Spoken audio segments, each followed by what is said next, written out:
Share बाजार में investment करने के तरीके बदल रहे हैं, शेयर खरीदने और बेचने के तरीके बदल रहे हैं, लेकिन बदलते हुए हालात में, बदले हुए माहौल में आने वाले कल के लिए जब आपको पैसा लगाना हो तो शायद पुराने तौर तरीके काम नहीं आते हैं। नए तरीके से बाजार को देखना होता है, नए तरीके से बिजनेस को समझना होता है। और ऐसे में समझाने के लिए उनसे बढ़िया कौन हो सकता है जो 30 साल से यही काम कर रहे हैं और लगातार वेल्थ क्रिएशन बनाकर अपने इन्वेस्टर्स को दे रहे हैं। जहां आज हमारे साथ हैं मोतीलाल ओसवाल फाइनेंशियल सर्विसेज के जॉइंट एमडी और को फाउंडर रामदेव अग्रवाल साहब। मॉबिक कॉन्फ्रेंस में हम उनसे बात कर रहे हैं और इस बार की उनकी थीम बड़ी इंटरेस्टिंग है, स्टॉक पिकिंग, कल, आज और कल, यानी कि अब आने वाले समय में आप किस तरह से पैसा बनाएं। रामदेव सर, स्वागत है आपका सीएनबीसी आवाज पर। क्या कुछ बदल रहा है? अब ये कहते हैं लोग कि जो कुछ आपने पहले सीखा समझा उसको तो अनलर्न कर दीजिए, भूल जाइए। अब आज से नई एबीसीडी शुरू कीजिए। तो ये नई एबीसीडी शेयर, जो लोग अब शेयर खरीदना चाहते हैं उनके लिए सबसे अहम चीजें क्या है इस वक्त? देखिए, I would like to go back little bit, थोड़ा सा पीछे का देखते हैं। तो पहले 50s तक ये क्या एक्चुअली जो इक्विटी इन्वेस्टिंग जो है ना, ये 100-150 साल से बहुत ज्यादा इवॉल्व हुआ है। राइट। तो सबसे पहले क्या था, बेंजामिन ग्राहम वगैरह सेकेंड वर्ल्ड वॉर 1940-1950 तक नेट्स, मतलब आप किलो के हिसाब से शेयर खरीदें। राइट। ओके। फिर 70s 80s में क्या क्वालिटी कंपनीज की बात आई, franchise companies, Coca Cola, Gillette, See's Candy, ये सब आई। हाँ, तो ये फेज जो है, जो मतलब अच्छी कंपनी, क्वालिटी कंपनी खरीदने का जो फेज जो है वो अभी तक चलते आ रहा है। Okay. तो जो खराब कंपनी अलग हो गई और अच्छी कंपनी के high free cash flow, high ROE, ये सब आ गया। तो हमको जो बफेट के बाद जो समझ में आया वो ये था कि मतलब फंडामेंटली दो तरह की कंपनी है, खराब कंपनीज और अच्छी कंपनी, दोनों कमाती है। लेकिन उसमें बिजनेस जो अंडरलाइंग बिजनेस जो है ना, वो एक बहुत अच्छी है और एक बहुत खराब है। तो जो बहुत अच्छे बिजनेस होते हैं उसमें क्या होता है, आपका capital required to earn money is less, मतलब रिटर्न जो है बहुत ज्यादा है। और दूसरा जो है उसमें रिटर्न कम होता है और पैसे रिक्वायर्ड बहुत ज्यादा होते हैं। दोनों के प्रॉफिट 1000 करोड़ आते हैं, लेकिन एक के लिए 1000 करोड़ चाहिए और दूसरे के लिए 10,000 करोड़ चाहिए। तो ये अब खाली आप ईपीएस देख रहे हो, आप पीछे देख नहीं रहे बैलेंस शीट, तो आपको मालूम क्या पड़ेगा। लेकिन बाजार बहुत स्मार्ट है, बाजार बहुत स्मार्ट है। तो वो जो अच्छी कंपनीज का वैल्यूएशन बहुत अलग रखती है, ओके, और खराब कंपनी का वैल्यूएशन कम रखती है। और हमारे जैसे जो मूर्ख हैं उनको ये नहीं मालूम पड़ता कि क्यों, मतलब फिर हम बोलते हैं बाजार गलत है। बाजार गलत नहीं है, आप गलत हो। तो बाजार हमेशा राइट है, एक बात ख्याल रखिए सबने। बिल्कुल, market is supreme, market is God. हाँ, तो सो ये जो बदलाव आया बफेट के बाद जी, इन्होंने बड़ा एक क्वालिटी इन्वेस्टिंग का पूरा, क्वालिटी एंड वैल्यू इन्वेस्टिंग का एक पूरा का पूरा एक रेवोल्यूशन किया उन्होंने। ये जो 90s और ये पूरे दो दशक में जो हुआ, वो भी एक उसका भी एक अंत हो रहा है। तो अब बफेट साहब इस बार क्या बोले कि किसी ने पूछा कि sir what is your views on ये सब 4-5 कंपनी का इतना बड़ा मार्केट के, तो उन्होंने बोला कि actually this is a new phase of capitalism. अच्छा, the world has changed, these are words, आप जाके देखिए, world has changed, this is a new phase of capitalism. Why? So this is a phase where there is no capital required to create a huge wealth. Absolutely, जैसे Facebook, Google, इस तरह की जो कंपनियां हैं, they don't require any capital, बहुत कम पैसे में। कैपिटलिज्म क्या होता है? Capitalism is enhancing the value of the capital. जब आप कैपिटल यूज ही नहीं करो तो कैपिटलिज्म क्या हुआ है? So it's a new phase of capitalism, नए तरीके से। अच्छा, ये क्या हो रहा है? What how it is being defined? It is defined by the advent of internet. अब इंटरनेट तो है ही 15 साल पुराना, अमेरिका के लिए 15 साल पुराना है, हमारे लिए समझो 7-8 साल पुराना। अभी भी यहाँ 30-40% पेनिट्रेशन है अभी। अभी तो पेनिट्रेशन 100% हुआ भी नहीं है। तो इंटरनेट ही अभी नया है एक्चुअली में देखा तो लिटरली। तो उससे जो इम्पैक्टेड जो बिजनेसेस हैं, जो इंटरनेट जो कर रहा है, मतलब जो मेरी लिमिटेड समझ है कि वो सबको एक दूसरे से कनेक्ट करते आ रहा है, पूरी मतलब वर्ल्ड इज श्रिंकिंग एंड सब आदमी एक दूसरे से कनेक्टेड है, information is flowing at the speed of thought, ये सब जो है उसका जो इम्पैक्ट है बिजनेसेस में, और उससे जो नए बिजनेसेस क्रिएट हो रहे हैं वो एक, देखिए आज सबसे बड़ी बात क्या है कि अमेरिका में top 5 companies are 10% of market cap in US, और सब कंपनी जो है 300, 400, 500 बिलियन, 800 बिलियन, मतलब now they are hitting up. Amazon 12-15 साल पुरानी कंपनी और वो बफेट और बिल गेट्स दोनों से भी आगे निकल गए। ठीक बात है, 150 का पी है। सो ये जो ये अपने आप में फेज है, ये अमेरिका काफी आगे है समय से। तो इट इज टेलिंग समथिंग। लेकिन हमारे यहाँ क्या, हाँ, मतलब तो हमारे यहाँ क्या, तो इससे हमारे यहाँ क्या इम्प्लीकेशन है कि एक तो पहली बात जो है ना, जैसे हर चीज फास्ट होते आ रही है, कार फास्ट होते आ रहे हैं, इन्फॉर्मेशन डिसमिनेशन फास्ट होते आ रहे हैं, टेलीफोन फास्ट हो रहे हैं, एरोप्लेन फास्ट हो रहे हैं, हर चीज फास्ट चाहिए, कंप्यूटर्स फास्ट हो रहे हैं, सब कुछ फास्ट हो रहा है ना? तो wealth creation is also becoming faster, मतलब entrepreneurship is also going faster. आपको 0 से 1300 करोड़ आने में जो 30 साल लगे, हाँ, वो जो महारथी होगा वो 1300 से 1,30,000 करोड़ पहुंचने में ज्यादा वक्त नहीं लगेगा।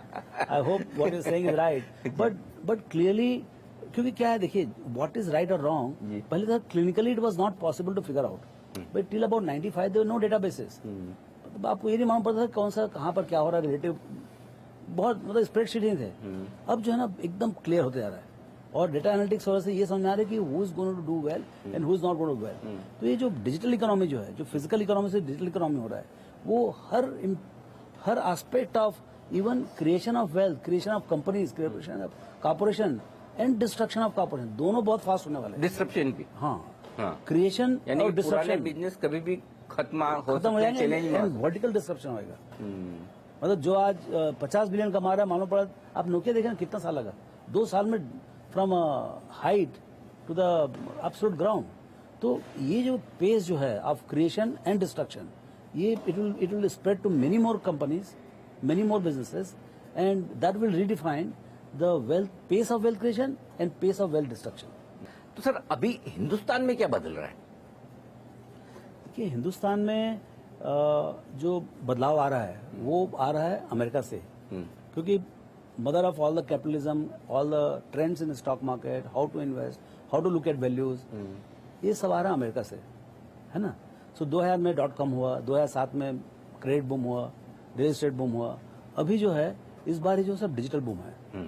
तो बफेट साहब ने बोला कि अभी जो AGM हुआ 2 महीने पहले, उसने बोला this is a new phase of capitalism, the world has change.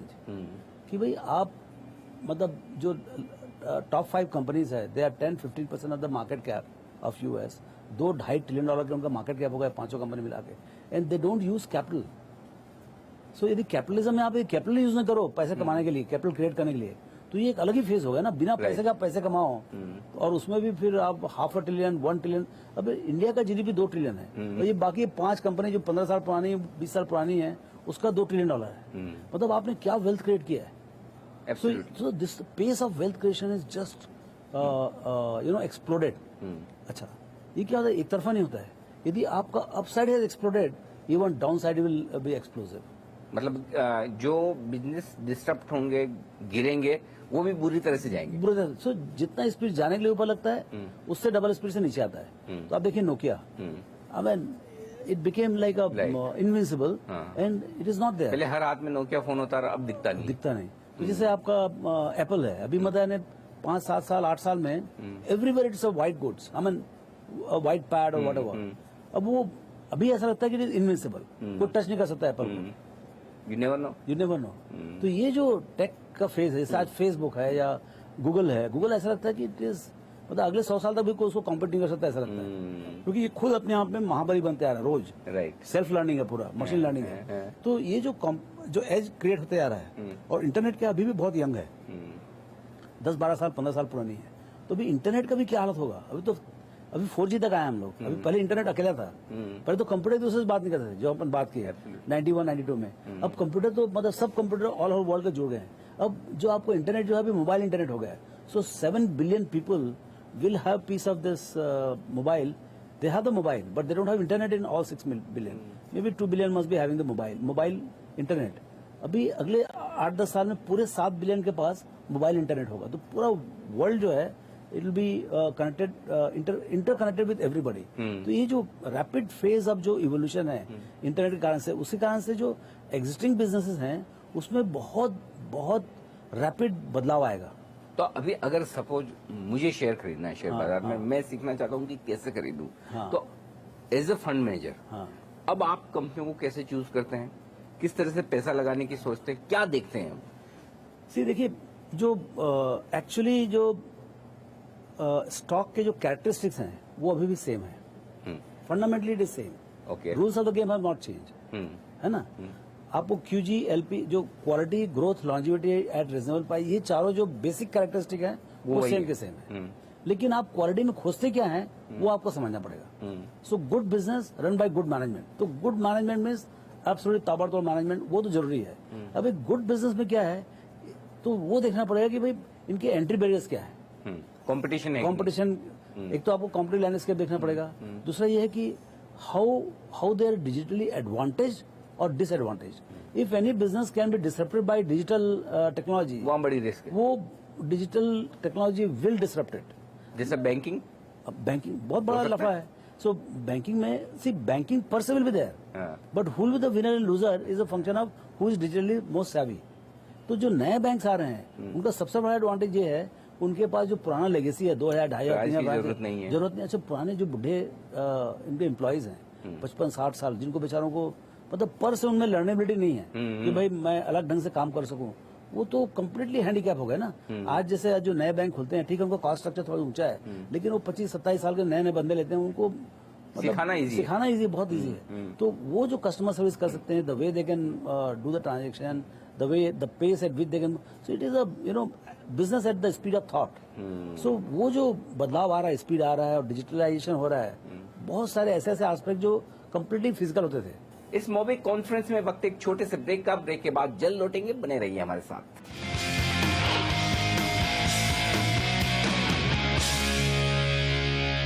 आपने स्टडी में लिखा है बजाय शेयर खरीदने के ये ज्यादा जरूर हो गया है कि आप सही फंड खरीदें या सही फंड मैनेजर का चुनाव करें। वो बहुत सही हो गया, क्योंकि देखिए क्या है कि जब हम लोग चालू किए तो उस समय म्यूचुअल फंड थे नहीं, कोई प्रोफेशनल मैनेजर था नहीं, बाजार भी बहुत छोटा था। 87, 88 टिल अबाउट 95, मतलब 2003 तक भी कोई फंड नहीं था मेरे ख्याल से। एचडीएफसी म्यूचुअल फंड ही आया 2000 के आसपास, 2001 ओवर में, और रिलायंस भी 2000 सब। तो ये पूरा 15 साल का कहानी है। अब जो है आपके पास ब्रिलियंट फंड मैनेजर है, 400-500 फंड, दूसरे अलग अलग ढंग के साइज से सब तरह के फंड है आपके पास, और नए नए फंड आ रहे हैं। तो आपके पास अच्छा ट्रैक रिकॉर्ड है कि कौन कैसे करता है, तो आपको खुद को करने की जरूरत नहीं है। अच्छा, आपको खुद को बहुत डिसएडवांटेज है। पहले आप क्या करते थे, you are competing with yourself, मतलब पूरा मार्केट रिटेल का था, एक तो ओनर्स थे, सही बात है, और रिटेल था। तो आप थोड़ा सा 2-4 बैलेंस शीट पढ़ ले तो आप जीत सकते थे। कंपटीशन बराबरी का था ना। अब क्या हो गया है, 20% ऑफ द मार्केट, मतलब एक्चुअली जो हाई क्वालिटी कंपनीज का फ्लोटिंग स्टॉक है उसका 40-50%, अब जैसे एचडीएफसी बैंक है उसका 80% फॉरेनर्स के पास में है, 70-80% फॉरेनर्स के पास में। तो वो जो है ना, अब अभी क्या है आपका रिटेल वर्सेस। तो अगर एज ए रिटेल इन्वेस्टर मैं आज एचडीएफसी बैंक का शेयर खरीदता हूँ या एचडीएफसी लिमिटेड का खरीदता हूँ, तो मैं उन 75-78% एफआईज होल्डिंग के सामने उनसे कॉम्पीट कर रहा हूँ, उनकी नॉलेज के साथ कर रहा हूँ बस। तो वो मेरे से पहले खरीद के बैठे हो सकता है मेरे से पहले बेच के निकल जाए। करेक्ट, मतलब ये खरीद पहले बात की बात नहीं है। सवाल ये है कि किसकी समझ ज्यादा है, किसका कन्विक्शन ज्यादा है। सी वैल्यू की समझ किसको अच्छी है। प्राइस तो सबके लिए कॉमन है, 1800 का भाव है, आपके लिए 1800 है, इंस्टीट्यूशन के लिए भी 1800 रुपए है। लेकिन आपको यदि समझ ज्यादा अच्छी है कि एचडीएफसी बैंक का 5 लाख करोड़ कीमत में वैल्यू है और ये आगे 3 साल में 10 लाख करोड़ होने वाला है, यदि आपको इतना कन्विक्शन है, आपको समझ है, तो आप जीतेंगे। ठीक है, तो ऐसा नहीं है कि हर इंडिविजुअल आदमी इंस्टीट्यूशन से बुरा है, लेकिन ऐसे बहुत कम है। जो कॉमन मैन है उसके लिए बहुत टफ है ये प्रोफेशनल, बिकॉज उसके पास पैसे बहुत हैं। किसके पास? इंस्टीट्यूशन के पास, एफआईज के पास बहुत पैसे हैं। पैसे का भी पावर है, नॉलेज का भी पावर, और रिसर्च का भी। नॉलेज रिसर्च से आता है। तो ये जो एनालिटिकल एडवांटेज है, जो वहां पर सब ये प्रोफेशनल्स पढ़े लिखे, एनालिटिक्स, डेटाबेसेस, ये सब लेके जो आ रहे हैं, उनको बहुत एडवांटेज है compare to retail guy. And when I am saying retail, I am not comparing, I am not talking about the professional who, मतलब 20 साल 30 साल जैसे आप म्यूचुअल फंड में काम किए हो, आप एनालिस्ट हो, आपको बहुत अच्छी पकड़ है कोई चीज, वो अलग बात है, वो एक अलग बात है। वो एक जो माइनॉरिटी में जो या टॉप मैनेजमेंट में हो आप, आपको समझ है कोई इंडस्ट्री का, दूसरा इंडस्ट्री, वो बात अलग है। But in general for common man, I mean now we are talking about crores and crores of जनता, उनको वो है ही नहीं एडवांटेज। तो मुझे एक चीज बताएं सर, फिर जो ये लोग ये सोचते हैं कि रामदेव सर ने 1000-1500 रुपए में आइशर खरीद के देखिए 25-30-32 हजार का कर लिया, या 10 रुपए में हीरो खरीद कर इन्होंने इतने पैसे बना लिए, या इन्फोसिस उस वक्त खरीदा था जब कोई नहीं लेता था। तो उस समय की जो स्टॉक पिकिंग वाला मामला था, कि उस समय ले लिया, बैठ गए आराम से, अब आज के वक्त वो चीजें बदल रही है, अब स्टॉक पिकिंग करना उतना आसान नहीं है। हाँ, एक तो पहली बात क्या हो रहा है कि नई कंपनीज जो है ना, वो प्राइवेट इक्विटी के थ्रू आ रही है, तो पहले क्या होता था 100-200 करोड़ कंपनी में जाते थे, अब तो आते ही 15-20 हजार करोड़ में है। अभी देखिए सब जितने लिस्टिंग हो रहे हैं, कोई कंपनी 10-15-20 मतलब जो एयू फाइनेंशियल का आया तो वो 15,000 करोड़ में लिस्ट हुआ। जब हम लोग खरीदते प्राइवेट इक्विटी में 50 करोड़ मिलता था। कई कंपनी जो है सभी सब मतलब कंपनी अच्छी कंपनी सस्ती होने की चांस कम है, क्योंकि जिस दिन वो आते हैं बाजार में, अच्छा आने के बाद फिर डूब जाए और खराब हो जाए तो बात अलग है, but basically it is very tough to find very cheap ideas. High quality good ideas available at very low price is very tough. और आम इन्वेस्टर के लिए तो बहुत ही मुश्किल है। आम इन्वेस्टर के लिए बहुत तकलीफ है, मतलब और ये क्या होगा, बहुत प्रोफेशनल हो गया है ये पूरा बिजनेस जो है 24/7 बिजनेस हो गया है। तो for an individual who is starting to get into the market and he has his own job और his own profession, he and she must really consider whether to give the money to a fund manager. Interesting है। Yeah. क्योंकि अब खुद के लिए खरीदना, track करना दोनों, क्योंकि पहले इन्फॉर्मेशन नहीं थी, अब एक्सेस इन्फॉर्मेशन है। पहले एनालिसिस नहीं था। अच्छा, दूसरा क्या, नॉइज लेवल बहुत बढ़ गया, नॉइज बहुत ज्यादा बढ़ गया। पहले क्या था, एक बैलेंस शीट आती थी, साल में एक बार रिजल्ट आता था, मतलब आपको थोड़ा बहुत कोई बता दिया कि अच्छा है तो शायद काम बन जाए। अभी तो क्या इंटरनेट में और आपके चैनल में इतना धमाधम रोज सवेरे शाम चलते रहता है कि, and then newspaper 6-7-8 newspaper, 6-7 channel, फिर व्हाट्सएप और दुनिया भर की चीज। So noise level is very high. तो एक छोटा आदमी जो है वो बहुत कंफ्यूज हो जाता है, मैं करूँ क्या, कब खरीदूं, कब बेचूं, यदि खरीद लिया सही तो बैठे कैसे रहूं मैं। लेकिन एक चीज है सर, ये आप पॉइंट कह रहे हैं वो सही है एकदम, कि अब आपको कॉम्पीट उन लोगों से करना है जिनकी नॉलेज आपसे ज्यादा है, जिनकी पहुंच पैसा आपसे ज्यादा है, लेकिन फिर भी जो एक शेयर खरीदने का जो चार्म है, जो इच्छा है कि मेरे डीमेट अकाउंट में शेयर हो, फंड के बजाय शेयर हो, उससे मोह कैसे छोड़े। तो आप पीएमएस कर लीजिए, पैसा आपका शेयर आपके हाथ में रहेगा, मैनेजर जो मैनेजर है वो रहेगा। जो मैं खुद खरीदना और बेचना चाहता हूँ, तो वो तीरंदाजी करना तो करो आप, वो मुश्किल हो गया काम। उसका एक तरीका क्या है कि आप करें, बहुत इजी है, बहुत सेफ है मार्केट, डीमेटेड मार्केट है, speed of thought you can buy and sell. आप कुछ पैसे जो है ना खुद मैनेज करें, जैसे आपके पास 10 करोड़ है तो करोड़ रुपए में आप खुद करें और 9 करोड़ आप प्रोफेशनल को दे दें। ओके, अब क्या होता है, अब यहाँ से शुरुआत चालू हुई, रेस चालू हुआ, राइट, साल भर के बाद देखिए कि आप प्रोफेशनल अच्छा किया कि आपने अच्छा किया, they decide what to do. बिल्कुल, तो आंसर मिल जाएगा। और अगर साल भर बाद लगे, 2 साल बाद लगे कि आप उनसे बेहतर करें तो वो पैसा आप ले लो और नहीं तो फिर समझ में आ जाएगा, जवाब मिल जाएगा। इस मोबिक कॉन्फ्रेंस में वक्त एक छोटे से ब्रेक का, ब्रेक के बाद जल्द लौटेंगे, बने रहिए हमारे साथ।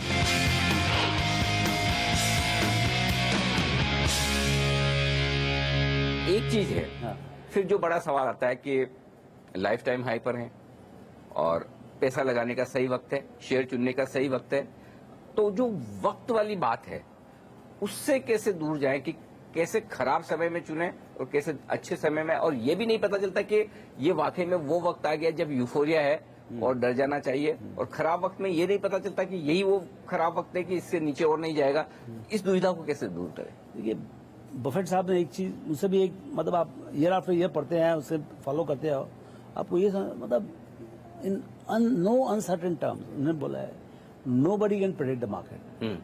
और मैंने जितने बार भी प्रेडिक्ट करने की कोशिश, मैं पर्सनली हर बार 100% गलत रहा और वो खुद भी गलत रहे। तो ये क्या है कि ये क्या एक ऐसा मशीन है, ये ऐसा लगता है कि हम प्रेडिक्ट कर सकते हैं और प्रेडिक्ट होता नहीं है ना। तो ये जो उसमें टाइम वेस्टेज जो होता है कि भाई वो बाजार ऊंचा लग रहा है, करेक्शन होगा, इसके चक्कर में बहुत पैसे गंवा गए। जो करेक्शन में फायदा होना है उससे ज्यादा आप करेक्शन को वेट करने में लग जाता है।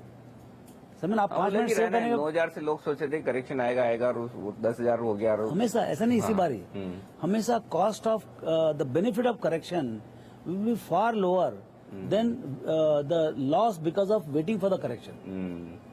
क्योंकि आप एक बार की बात मत करें, हो सकता है इस बार का सही हो, लेकिन आपको 20, 25, 30 साल का जो इन्वेस्टिंग एक्सपीरियंस है, तो मैंने क्या देखा कि डोंट टाइम द मार्केट। अच्छा, एक किसी ने अच्छा बोला है, buy when you have the money, sell when you need the money. Correct, don't time the market. See the only time you must avoid is, बहुत अत्याचार होगा बाजार में और वो समझ में आता है, पागलपन है जो। हालांकि उस समय तो सबसे ज्यादा अट्रैक्शन होता है बाजार में आने का, लेकिन वो एक समय ऐसा होता है कि जब आप अवॉइड करें। बट अदरवाइज अभी जो मार्केट है इसमें ठीक है, it is not a dirt cheap market, but इतना भी फॉरिक मार्केट। देखिए इसमें क्या है, market is all time high P multiple, 25 का पी मल्टीपल है, 25 का पी मल्टीपल 2007 के पीक में था। लेकिन अभी का जो प्रॉफिटेबिलिटी है, सिर्फ दो चीज होता है, ईपीएस और पी। तो पी ऊंचा हो गया है, ईपीएस आने का बाकी है। यदि आपको लगता है कि ये कंट्री में कभी ईपीएस सुधरेगा नहीं, कभी अर्निंग ग्रोथ आएगा नहीं, then you are perfectly right, go and sell the stock and go in your Haridwar जाओ आप, या फिक्स डिपॉजिट का जो करना हो करना। लेकिन यदि आपको लगता है इस इकोनॉमी को चांस है, मतलब सबसे पोटेंशियल इकोनॉमी आज के दिन में वो इंडिया का है, सबसे बढ़िया कहानी वो इंडिया का है, तो इसका अर्निंग्स ग्रोथ तो आता है घूम फिर के। अब क्यों आता है, कब आता है, कैसे आता है, कितना आएगा, ये हमको नहीं मालूम। लेकिन मेरे को इतना मालूम है, the earnings, turn around in the earnings, ये जो है ना, इट इज इमिनेंट। हो गई, वो ऐसा हो नहीं सकता कि we will die having 400 rupees EPS for Nifty.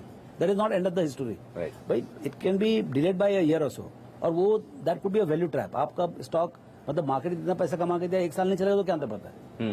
तो ऐसा आपको अपने आप को समझाना पड़ता है कि भाई बहुत कमा लिया, अभी थोड़ा एक आध साल शांति रखो, या थोड़ा नीचे भी जाएगा चलेगा ऐसा।